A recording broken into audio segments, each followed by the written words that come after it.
That night, the moon rose low, and Kyla knew. He was going to leave. Rowan stood silent, gazing at the horizon, toward a place no lion dared go.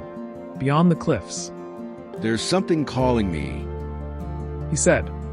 "a whisper older than the stars." She pressed her head against his. Why now, Rowan? When I need you most. He closed his eyes. "Because our son will need more than my strength. He'll need a future." A pause. Only the wind replied. "I'm not leaving you, Kyla. I'm walking for him, for what he may one day become." She didn't ask him to stay again. She only said, Then walk far, Rowan, but come back in his eyes. and as the wind carried him into darkness, Kyla placed a paw on her belly and whispered to the unborn cub. He left, little one, so you could someday find him. Kael didn't mean to wander far. He was chasing a feather, blue, dancing in the wind. It led him to a place he'd never seen before. A circle of standing stones, cracked with age, humming with silence. In the center stood a single dark boulder, smooth and strange. Kael stepped close. The air shifted. Then he heard it. Not a roar, not a growl, but a whisper. Kael. He spun around.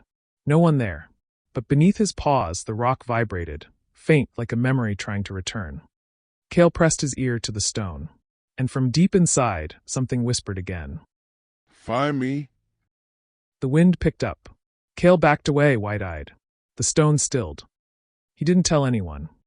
But that night he dreamed of a voice he'd never heard before, and a place beyond the cliffs that waited for him. Kael had been quiet for days. Not afraid, just listening. To wind. To stone. To something else. Kyla watched him from the shadows. She had seen this before, in someone she once loved. She rose, walked to the back of the den, and moved a flat stone aside. Behind it, wrapped in dry woven grass, lay a curved lion's claw, dark and smooth, carved with faded runes. Kael blinked. What is that? Kyla smiled, though her eyes glistened. Your father's. He left it for you. She placed it before him. He said one day you'd hear what he heard. And when you did, this would help you find the way. Kael touched it. The claw felt warm, almost humming. He looked up. Do you think he's still out there? Kyla didn't answer. She just wrapped her paw around his. I think he's waiting. And in the quiet that followed, Kael no longer felt alone. Kael was out walking alone. The sky was blue. The sun was warm. But something felt strange. He stopped and listened. No birds. No buzzing bugs. Not even the soft sound of grass moving in the wind. It was too quiet. Kael crouched low. His ears twitched. But nothing. He walked to the watering hole. The water was lower than yesterday. Not dried, but pulled down like it had been taken. He looked at a tree nearby. Its leaves were curling, not brown, not green. Just sick. Tycho. He called. But no answer. Then the wind brushed his mane, and he heard it. We're coming back soon. But it wasn't a voice he knew. Kael ran. Not from a shadow. Not from a sound. He ran because silence had taken the savannah. And when the grass stops singing, something else is listening. Kael couldn't sleep. The whisper still echoed in his chest. We're coming back soon. The grass felt colder now. Even the stars seemed farther away. So he walked quietly toward the edge of the trees. And there, waiting on a rock, was Tycho. You look like you saw a ghost. Tycho said. Maybe I did. No teasing. No jokes. Just silence. If you're going somewhere, I'm coming too. Kael turned, surprised. You don't even know where I'm going. Tycho smiled. You don't either. From the trees above, Como dropped down with a grin. Someone said adventure? And slow and steady, from the grass below, came Bilo the turtle. If the world's going to end, I'd rather be with friends. Kael looked at them. All so different, all here. He didn't roar. He didn't run. He just nodded. Okay, let's find out what's waiting. And for the first time in days, the night felt warm again. Because Kael wasn't walking into the unknown alone anymore. He was walking together. The night was quiet. The four of them sat around a small fire, built from dry grass and bark Como had gathered. They were cold. They were tired. And they were hungry. Bilo had found one perfect fruit earlier, bright and ripe. They agreed to save it and share it together. But while the others were asleep, Como couldn't stop staring at it. Just one bite. He thought. One bite wouldn't matter. When Kael woke, the fruit was gone. Where is it? He asked. No one answered. Bilo looked down. Tycho sniffed the air. Como stayed quiet until Kael stood. If we can't trust each other, we can't go forward. Then, Como stepped out from the shadows. I'm sorry, I was scared. I didn't think. I just took. Kael stared at him, then nodded. You told the truth. That matters more. He cut the firewood into 4 even sticks and handed one to Como. Next time we find a fruit, you'll share it first. And so by firelight they learned. Courage is telling the truth, and friendship is forgiving it. As the sun rose over the edge of the wildlands, the group stood before a vast canyon, its cliffs steep, its winds howling. A narrow path led to the edge, where the only way forward was a leap across a wide gap. Kael stepped forward first. The trial was clear. Only courage would carry them through. Tycho swallowed hard. You'll never make it alone. Not alone. Just first. He sprinted, mane catching the wind, and leapt. For a heartbeat, the world held its breath.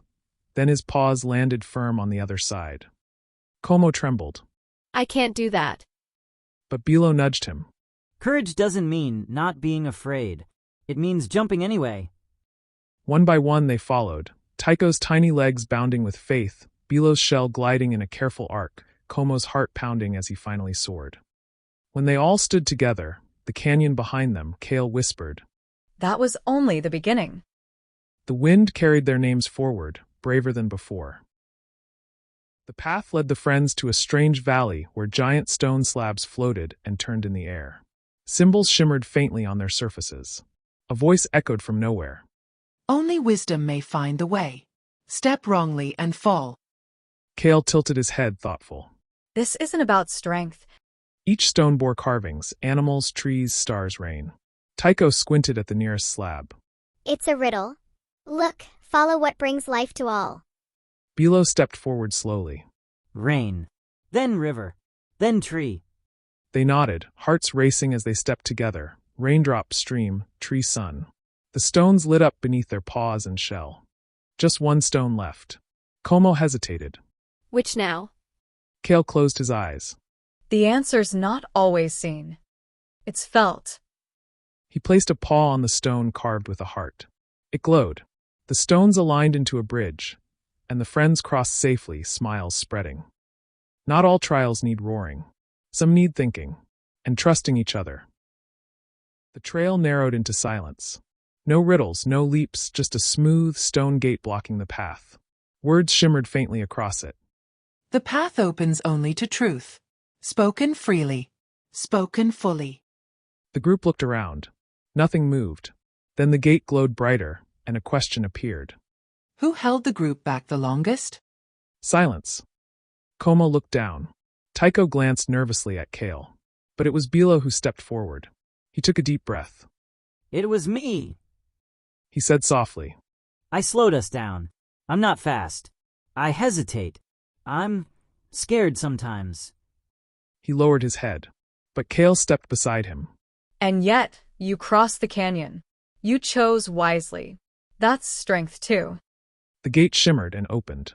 Behind them, the wind carried no judgment. Only understanding. Because truth, even when it hurts, opens more than just doors. It strengthens hearts. The trail led them to a stone pedestal nestled beneath a circle of ancient trees. Upon it glowed an inscription. The path opens to the one who gives what they hold most dear.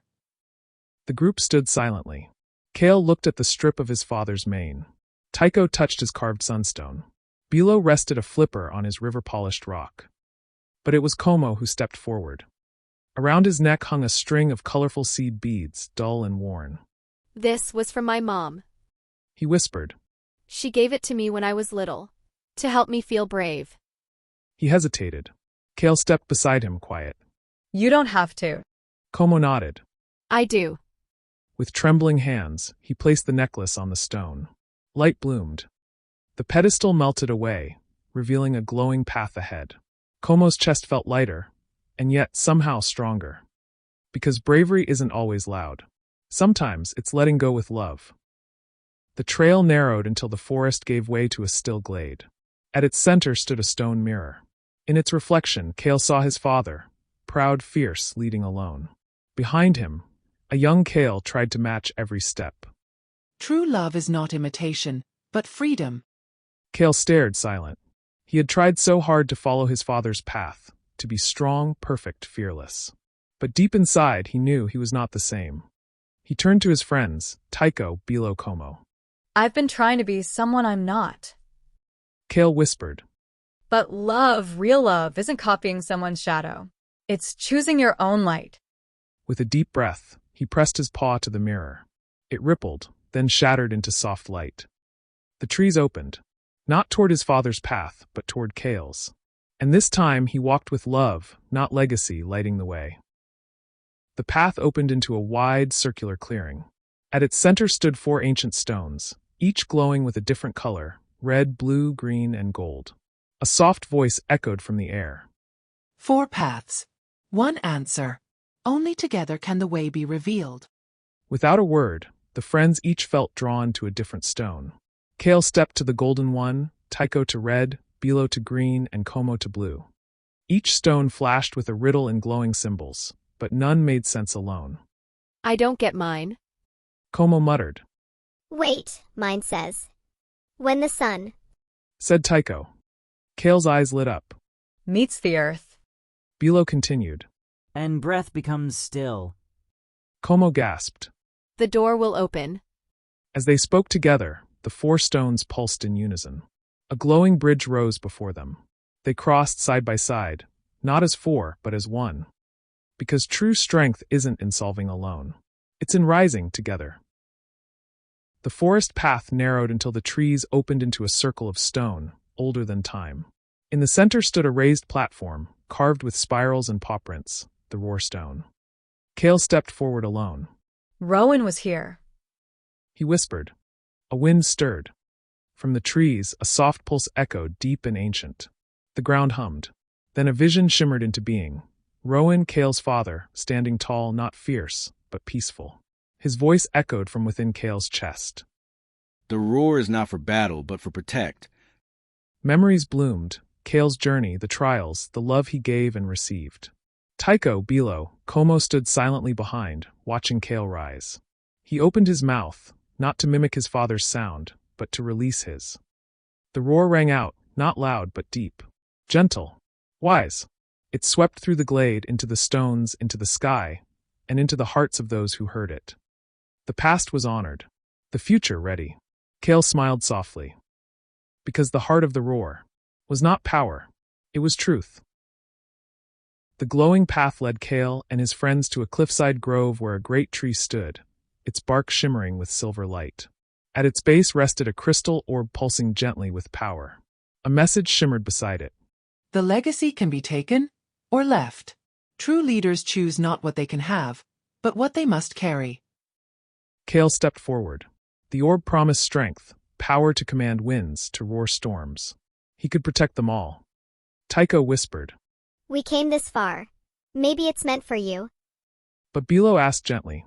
Or maybe the journey was the gift. Kael looked to Como, who said nothing, just nodded. He stood silently, staring at the orb. Then he took a breath and stepped back. The orb shimmered and vanished. In its place, a seed fell into the grass. Kael smiled. He didn't need to take power. He needed to grow it. Together. And behind them, the wind whispered. You chose well. While Kael searched for the ancient roar, his homeland stood still, at first. But peace without a guardian grows fragile. From the scorched canyons rose the Cragtooth Pack, ancient rivals once driven out by Kael's ancestor.